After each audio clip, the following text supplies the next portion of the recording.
Hello, my name's Hannah and I'm the C5 nut. We've got a special guest with us today. A 2002 Citroen C5 is an SX with the Monza wheels. I've got the pleasure of doing some work to this bad girl. Well, some of you know whose car this is. It's Philip Chidlow from the Citroen Car Club. Ian Seabrook, who is well known for the YouTube channel called Hubnut, and Richard Kitchen, another YouTuber called Up and Down. They both had the pleasure of working on this car. Now, in the Citroen of April's edition, right at the back, you would probably know that this car was originally going to France for its little round trip. Couple of weeks ago, started having engine issues, which is quite rare. It's showing signs of a head gasket. So I love the C5s, absolutely love these cars, know them inside out. And Philip came up to me the other week and said, would I be interested in doing some work on it? Well, I couldn't say no. I mean, come on, it's a C5. You know, who does not like C5s? Okay, well, majority of you people don't. I don't know if you ever watch Hubnut's channel. The C5s are like Marmite. You either love them or you hate them. And yeah, this is my kind of car, that's for sure. So yeah, what we're going to do to this is do head gasket. We're going to have a look at the aircon, find out why the aircon's not working, and a couple of other bits as well. Now, with my other C5s, I discovered that the brake pipe just above the fuel tank, which is roughly about here, corrodes. So we will be having a close look at that to see if it needs new pipes, and if so, we will make them and get them fitted. But yeah, nice looking car. It does have the odd scrape just down here,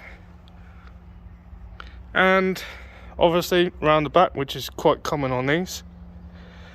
And someone has almost like to put paint or something on the bodywork, but it's so bad. You know, whoever painted this, just yeah, it's so bad. I've never really seen how bad that is. Yeah, see all the cracks? Yeah, not looking good. We're not actually going to do the bodywork. Philip said that he's going to get someone to sort this out and get it resprayed. Yeah, that's a brilliant idea. What can I say? Hello, my name's Hannah and I'm the C5 nut. Well, the day has come for me to work on this wonderful Citroen C5. Now, it's quite rare to actually come across a 2-litre HDI with a head gasket issue. Now, from what I can gather, this car's had quite a few water leaks in the past, and I think whoever had it before may just keep putting water in it, and I don't really know why it's done what it's done. But the only thing would make sense is if it had a water leak and they keep putting water into it, then it may have froze and possibly damaged the head gasket. I'm hoping that it hasn't warped the head or even cracked the head, because if that is the case, then basically it will need a new head. And I do have a head, I have a complete engine, so if that was the case, that it does have a cracked head, then I'm just going to put a different engine in it. this particular engine's done quite a lot of miles, and the one I've currently got in stock has only got 88,000 miles. So even though I'm quite tempted to put that engine into this car, I want to try and see what's wrong with this car. I mean, if this engine is just a head gasket, then I'll change the head gasket, but we won't know until we take the head off. So this video is basically well, me removing the head and having a look. Now, my kind bosses has let me or has agreed to let me use the workshop on this particular occasion, because it's not my own car. If it's my own car, then they're good as gold. I'll just work on it. But because it's somebody else's car, I had to really really persuade them. So right, well, my phone's gonna go flat at some point, so I'm gonna try and charge it up quickly. But what I'm gonna do is I'm gonna jack it up. Better still, I'll just show you what I'm gonna do.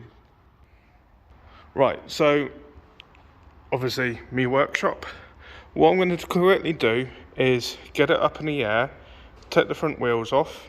Because lighting in here is a bit iffy, I'm going to quickly take the bonnet off. I mean, it's only like on these types of brackets, you can slacken off the top one and then pull out the bottom one altogether, undo this little pipe, undo the two clips on either side, and the whole bonnet will just lift off. So I'm going to remove the bonnet just to allow more light into the area. We're going to take the plastics off, drain out whatever's left in there, take the wheel off, and then I'll bring you guys back. Okay, so I've just taken the wheel off. I've taken the inner part of the mudguard off. I have drained it with coolant. The bonnet's off, obviously, to allow more light and everything else. I just wanted to show you there's not a great deal of water in this tray. I'd say there's probably about, I wouldn't even say a litre of water. Yeah, I had to take it off the bottom hose. So I know some of you guys going, well, yeah, but it's only the water in the radiator. There should be a lot more water coming out of this radiator. I know that it's a new radiator, so I know it's not blocked. But looking at the quantity of the water, I would say possibly this radiator was half filled. The header tank, yeah, you can see it's been over pressurizing because all the coolant and everything else has come out and just stained the whole entire top. Took the top hose off, obviously just to make sure that I get as much water as I can out of it. I'm going to take the turbo pipe off. I'm going to also remove the air box just to give me a bit more room to work with. I will be taking the auxiliary belt off. There's no point me sort of showing you how to do a timing belt on a C5 because, to be honest, there's so many videos out there with this type of engine on how to do the timing belt. But what this video is basically about is, obviously this car has been on 2 other YouTube channels, so this is like me of keeping that keeping the story on a little bit. So I'll do all the donkey work, and when I get up to the point of removing the covers and things, I'll bring you back. Hi all. Right, there was a lot of heavy rain and all that crap. It was so loud in here I couldn't really do a video. What I've done is taken the engine mount off, removed all the bits and bobs here, removed the common rail. So all I've got to do really is remove the inlet manifold, exhaust manifold. This cover can come off as well now. I haven't timed up the engine at the moment, but wanted see the 2 litre HDI, especially these ones, I just can't for the life of me work out why the head gasket. I mean, these engines are, you know, as long as you look after them, they're pretty reliable. Now the owner has put this sort of chemical like rad weld stuff into the system. That's why the coolant's like all metallic. You know, you see all the metallic bits in there. Come to take the bottom crank pulley off, which is this, and I noticed roughly this is the bottom mount. I noticed what looks like some wax, which is the inside of that. Now I'm going to need a torch for this so you guys can see, but there's all the sludge sitting down at the bottom, and you look where it actually goes and it looks like the water pump's failed. So all this sludge around here, this here is the water pump, so it looks like that the water pump's actually failed, which is kind of bizarre because that looks like a new water pump to me. So yeah. So I think what's possibly happened is the water pump's failed, all the gunk and stuff has come out. I'm not entirely sure. Well, the garage has, well, someone did a combustion check on a cooling system. It also blew off the hose going to the radiator, so we actually do know that there is combustible gases going into the cooling system. So that explains why. The head has gone, or possibly gone. We still don't know if it's warped or cracked yet. But by the looks of things, the water pump's failed. The head has basically might have got hot, and it's probably why it's put all the combustible gases in through the cooling system. Yeah. I think the only way to find out, let's get this head off. Hi guys, right, so I've managed to get the head off. There's the head sitting on the floor. I had a look at the head gasket, and it's actually, believe it or not, on cylinder 1 and 3, on the head gasket itself, it's showing it's blown through. I know it looks quite awful here. I'm not too worried about it. Everything seems to be okay, but I've still got a lot of cleaning to do. I'm fairly certain everything will be fine. So I've just got to clean, make it all nice and pretty, clean any debris, whatever. The head, believe it or not, the head itself is kind of weird. So this is cylinder 1, 2, 3 and 4. Cylinder 2 and cylinder 4 are all nice and smooth around the edges here, right? But cylinder 3 and 1, it's got this pitting round on the edges where these holes here are for the water. So it's quite unusual to see some pitting around here. So I think what's happening is obviously the head gasket's failed, coolant's gone into this system here, and over a period of time it's just chewed away at the head.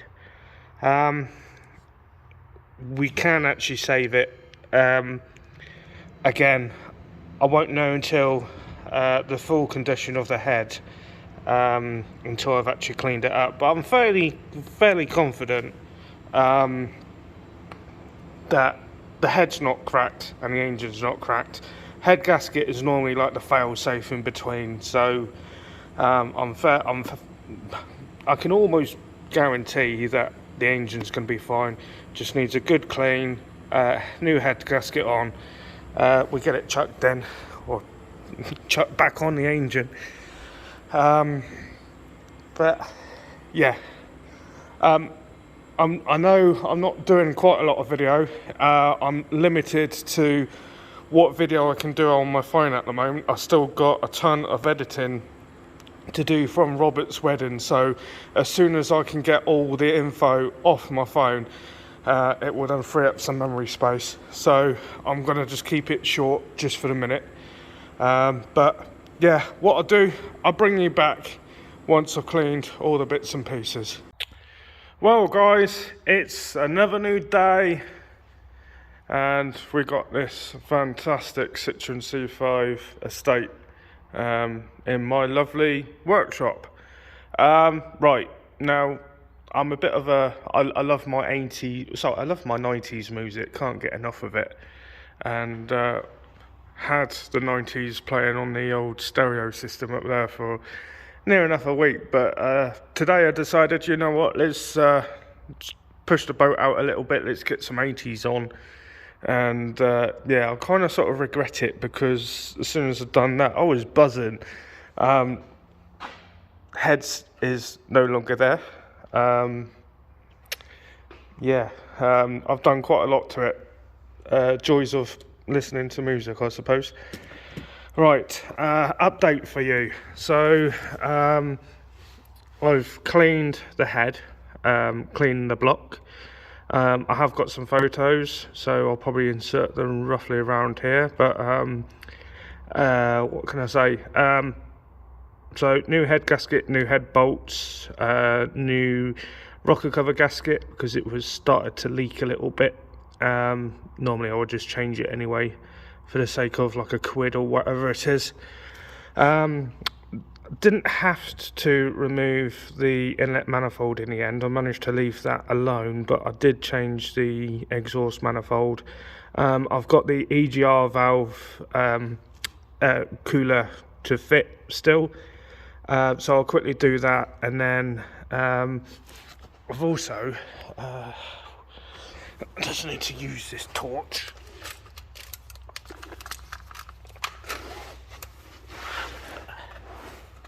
Right, look at that. So new water pump. Even though all the pulleys and everything else has been changed before, yeah, a little bit of story with this water pump, not this particular one but the old one. I've noticed that a closer look at it, it's got hairline fracture cracks on it. So it was a matter of time before that pump would just completely break off, which is quite unusual for a new pump. So not entirely sure what's going on there. But we've got a nice new shiny pump. I've cleaned all the crap around the crankshaft area, well, as most as I can without moving any of my marks for the timing belt. So obviously once I've got the new belt on, I will be cleaning this up a lot better than what it is right now. So yeah, just the intercooler, timing belt, put the covers back on, put the auxiliary belt back on, put the engine mount back on, and then start doing an oil change on it. The oil we're putting in is just, well, I wouldn't say it's decent quality, it's an okay-ish oil. It's going to be used as a flushing oil, so I would say in a couple of weeks time we'll get the car back in again for another oil change, and we'll put some good quality oil in it. Antifreeze wise, well, I'm not going to use the old stuff. I'm going to put a brand spanking new coolant in there again, and yeah, give it all the love and attention that this engine needs. Fingers crossed, hopefully later on tonight, which will be in about an hour and a half's time, we should be able to turn the key, and hopefully, just hopefully, this engine will fire up. Well guys, right, I'm going to crack on, get those tunes going again, and I'll bring you back shortly.